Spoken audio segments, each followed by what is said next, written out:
Chers frères et sœurs, enfants, jeune homme, jeune fille, chers amis, bonsoir. Vous êtes sur YouTube ADD Nantes et pour les enfants, YouTube ADD Nantes, enfants et ados. C'est avec joie, chaque soir, que je viens avec la Bible vous rencontrer, vous fortifier et partager la parole de Dieu. Je vous invite à ouvrir le livre du prophète Ésaïe au chapitre 53e et le verset 6e. Nous étions tous errants comme des brebis. Chacun suivait sa propre voie. Le thème « Ne refaites pas seul le chemin de votre voie, de votre propre voie, ou le chemin de votre vie ». Le livre du prophète Ésaïe que nous venons de lire, chacun suivait sa propre voie. Un jour, un homme me demanda de lui rendre visite pour un entretien spirituel, ce que je fis. Et nous marchions tranquillement dans son haras. Il me montra les chevaux qui couraient sur les différents champs de course au niveau national. Et puis, il m'ouvrit son cœur. C'était un grand désarroi moral, spirituel, et il me dit son âge. Et je voudrais tourner une page de ma vie et recommencer à écrire quelque chose de nouveau. Cet homme n'a pas fait seul le chemin de sa vie, mais avec l'aide de Dieu, avec l'aide d'un serviteur de Dieu.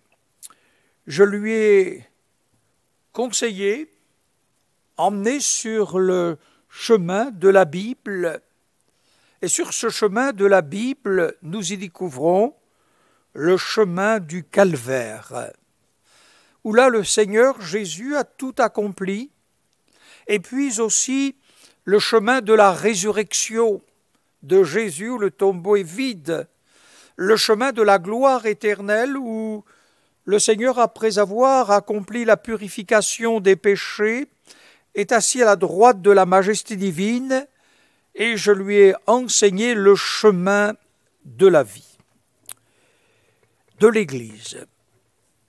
Dans le premier livre de Samuel, au chapitre 25, vous pourrez lire tout ce chapitre. La Bible nous montre que David a pris refuge sur la chaîne du Carmel. Et ces vaillants hommes, au nombre de 400, se sont liés avec les bergers d'un riche éleveur du nom de Nabal, qui habitait à Maon, qui était fort riche, possédant des biens à Carmel. Il avait 3000 brebis, 1000 chèvres, et il se trouvait à Carmel pour la tonde de ses brebis. Donc un homme qui était très riche, et voici que ces vaillants hommes se sont liés avec les bergers de ce riche éleveur. Cette présence armée va écarter pendant toute une saison malfaiteurs et pillards.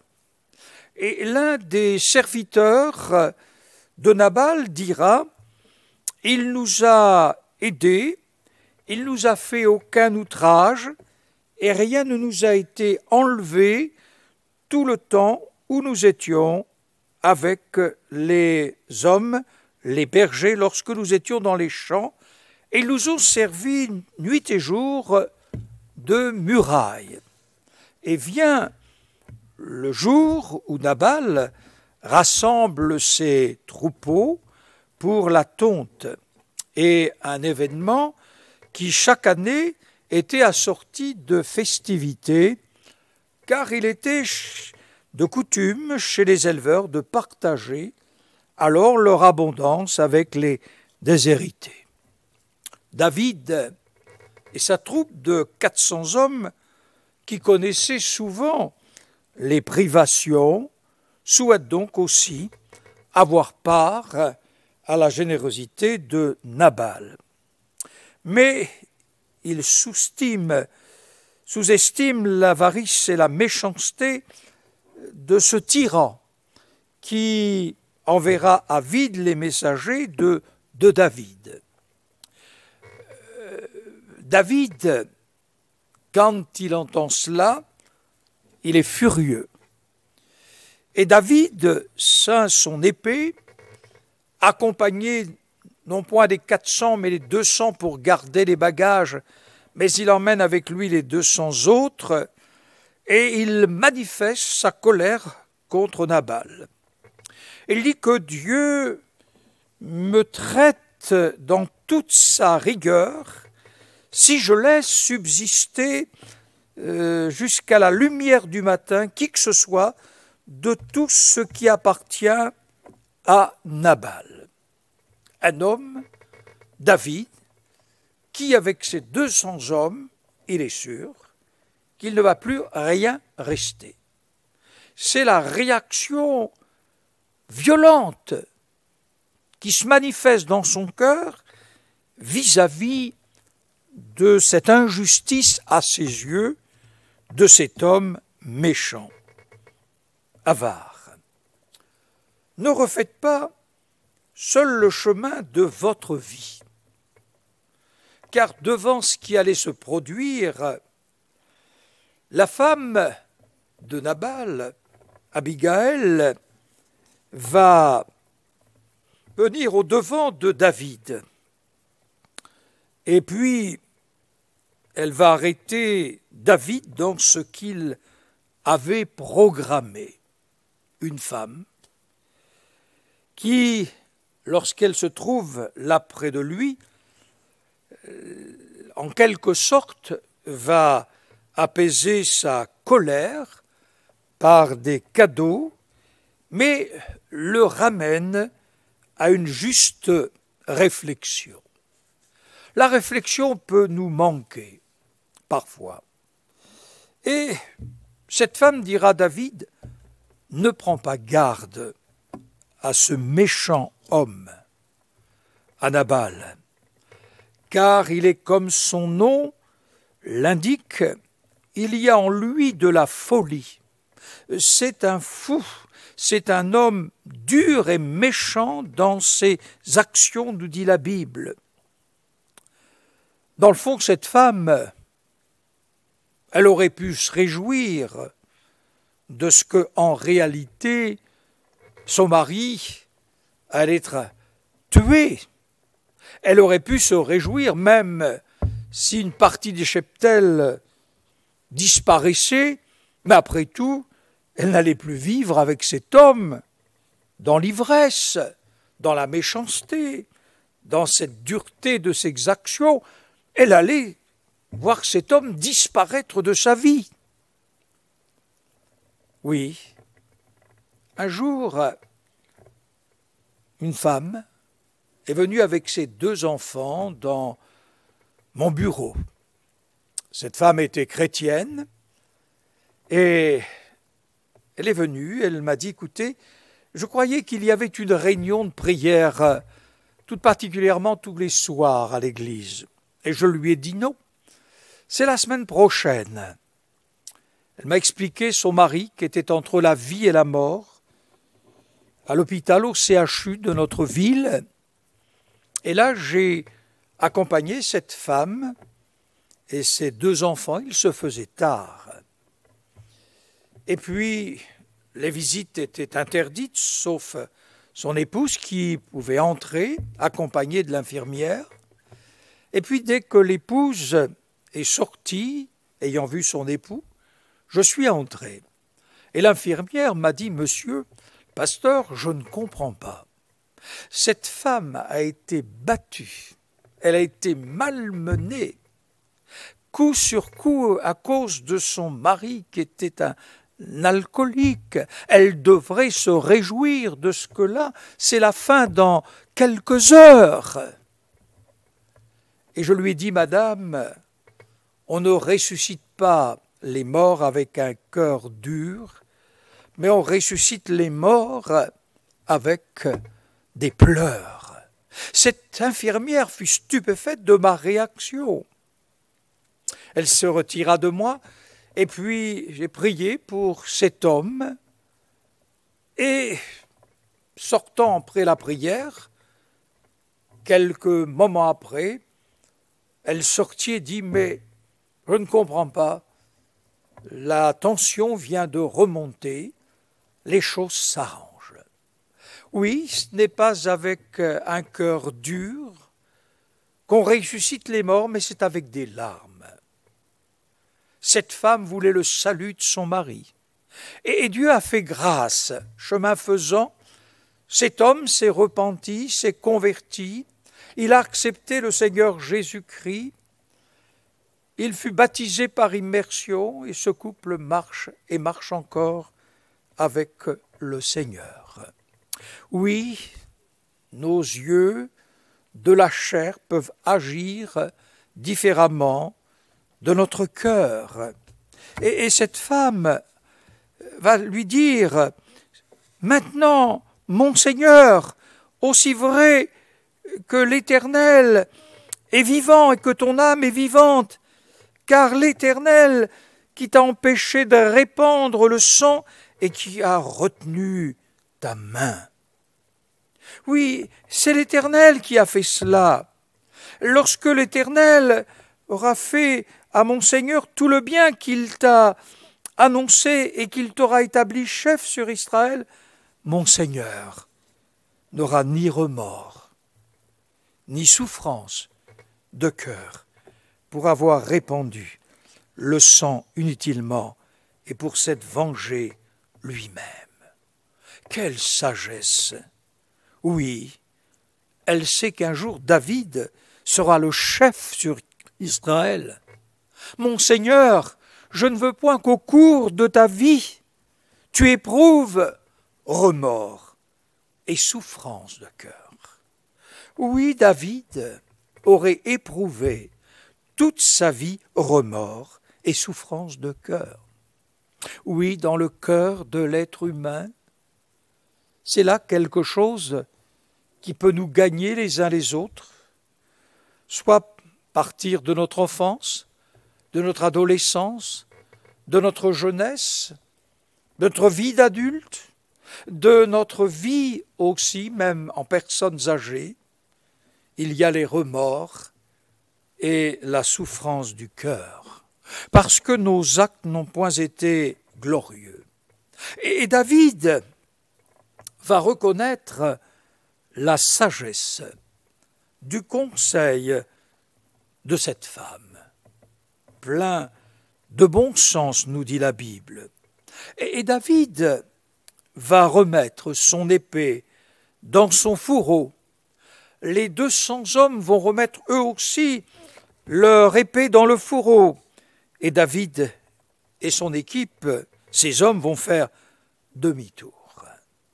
Oui, grâce à cette femme, grâce à la sagesse de cette femme, ils ont fait demi-tour. Et quelques jours après, Dieu s'est occupé du problème de David. Et la Bible nous dit que lorsque cette femme, Abigaël, est rentrée chez elle, c'était la fête, comme si c'était une festivité de roi. Oui, quelque chose était anormal. mais il faisait la fête, c'était la tonde. Et la Bible nous dit qu'il était dans l'ivresse.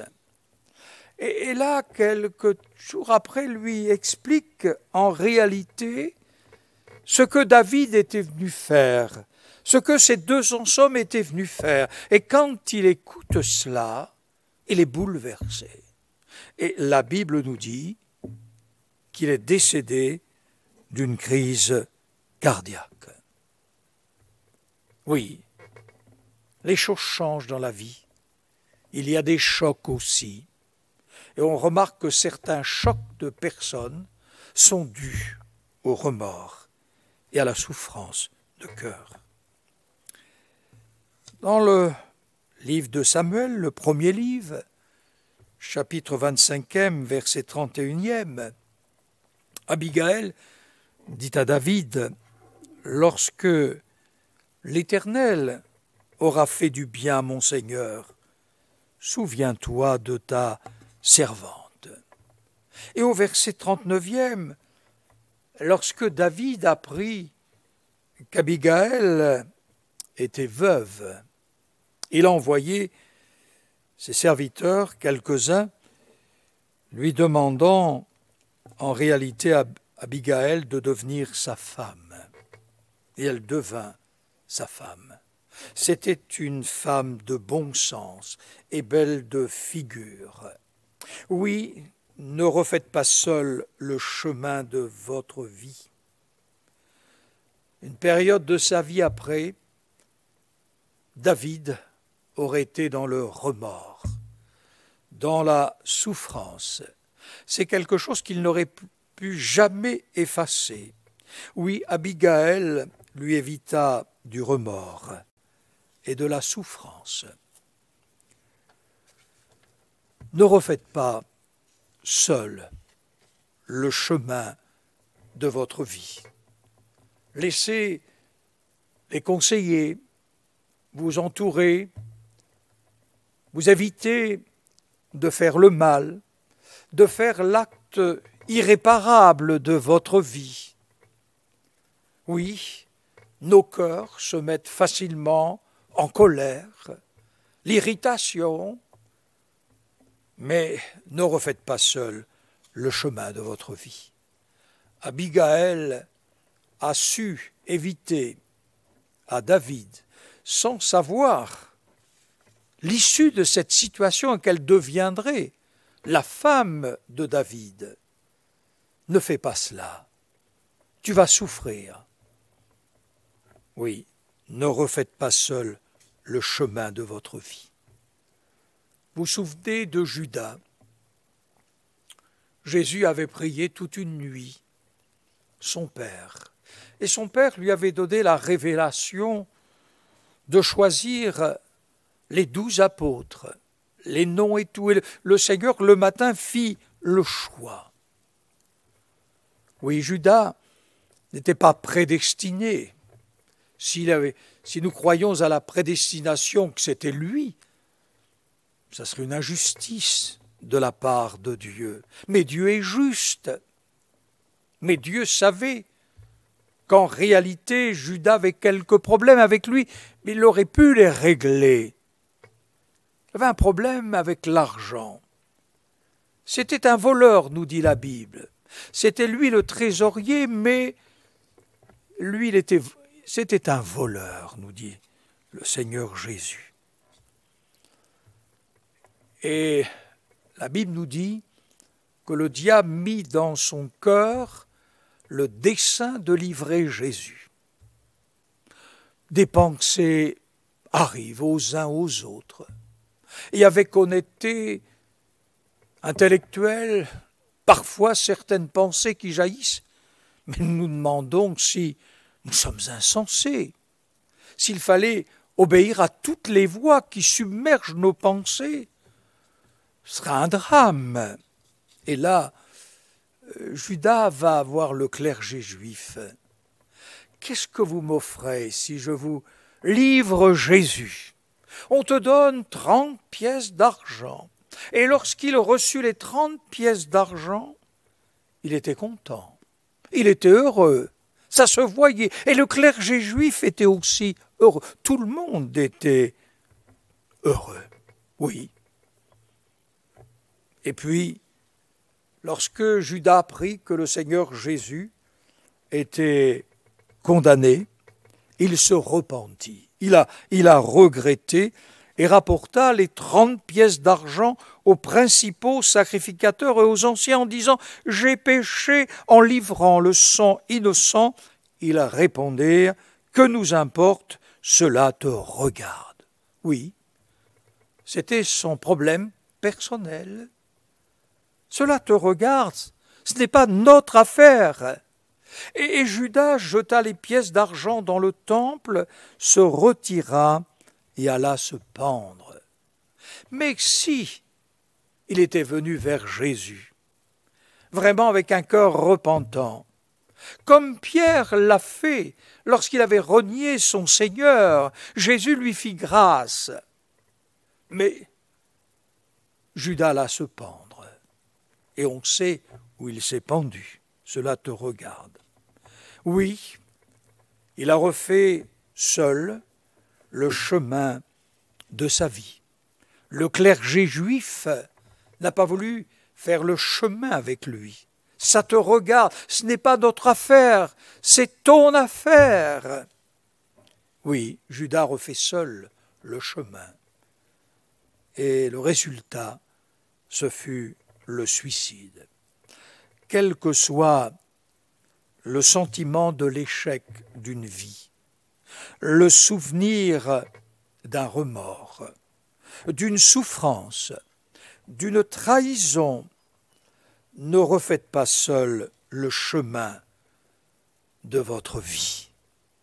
Faites-le avec l'aide de Dieu, avec l'aide de Jésus-Christ, qui est venu sur la terre des hommes, qui en réalité s'est avancé aussi sur le Golgotha pour nous réconcilier avec le Père, pour nous prouver son amour, pour nous prouver sa grâce et pour nous prouver sa bénédiction.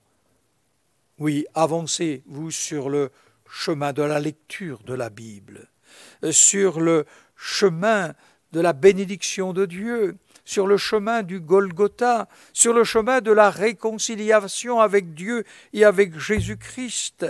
Et votre cœur sera guéri de votre remords, de votre souffrance, de vos échecs, de vos trahisons.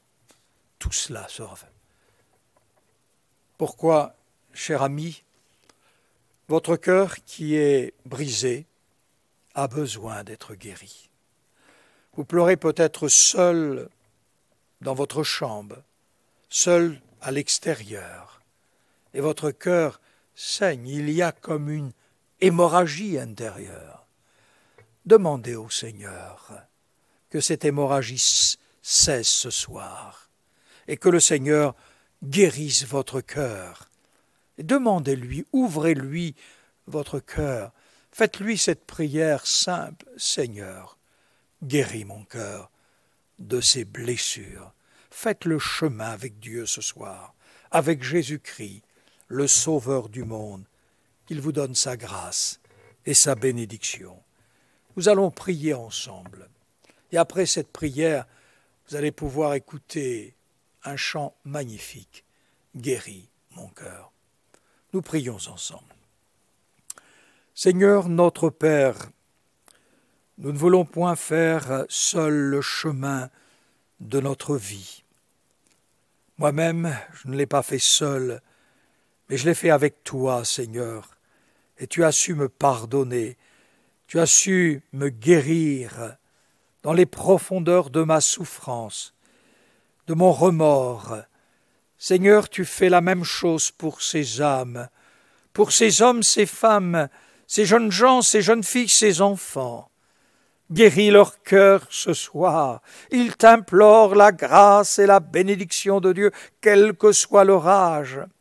Nous voulons te prier aussi pour notre situation internationale avec cette pandémie du Covid-19.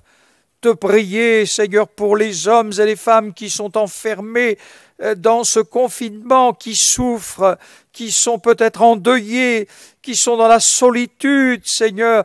Nous te prions pour le corps médical qui lutte 24 heures sur 24 pour sortir ces hommes et femmes de la mort. Seigneur, soutiens-les, Seigneur. Fais grâce à celles et à ceux qui assistent le corps médical. Fais grâce à notre nation. Fais grâce aux nations. Nous avons besoin de toi dans le nom précieux de Jésus. Oui, guéris les cœurs et nous te bénissons. Amen.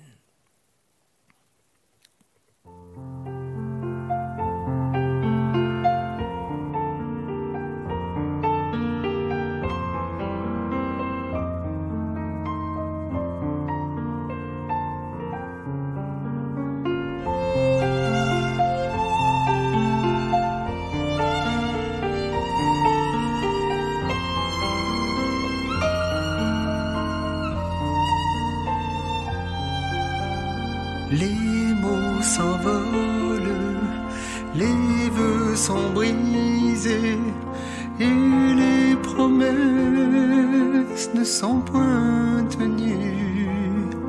Une famille divisée, l'amour déchiré, nuit après nuit, tant de larmes j'ai versées.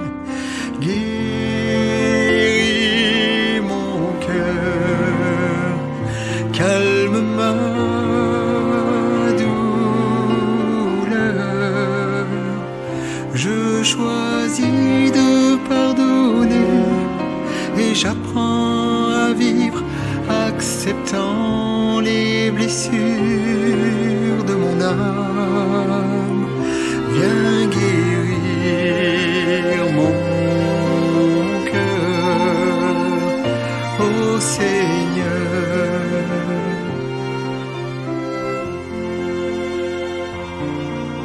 Mes amis m'ont quitté et d'autres exigeaient bien plus que je ne pouvais leur donner. Mon cœur est meurtri, ma confiance trahie. Nuit après nuit, je me demande pourquoi. Guéris mon cœur, calme ma douleur. Je choisis de pardonner et j'apprends à vivre, acceptant les blessures de mon âme. Viens guérir mon cœur, ô Seigneur.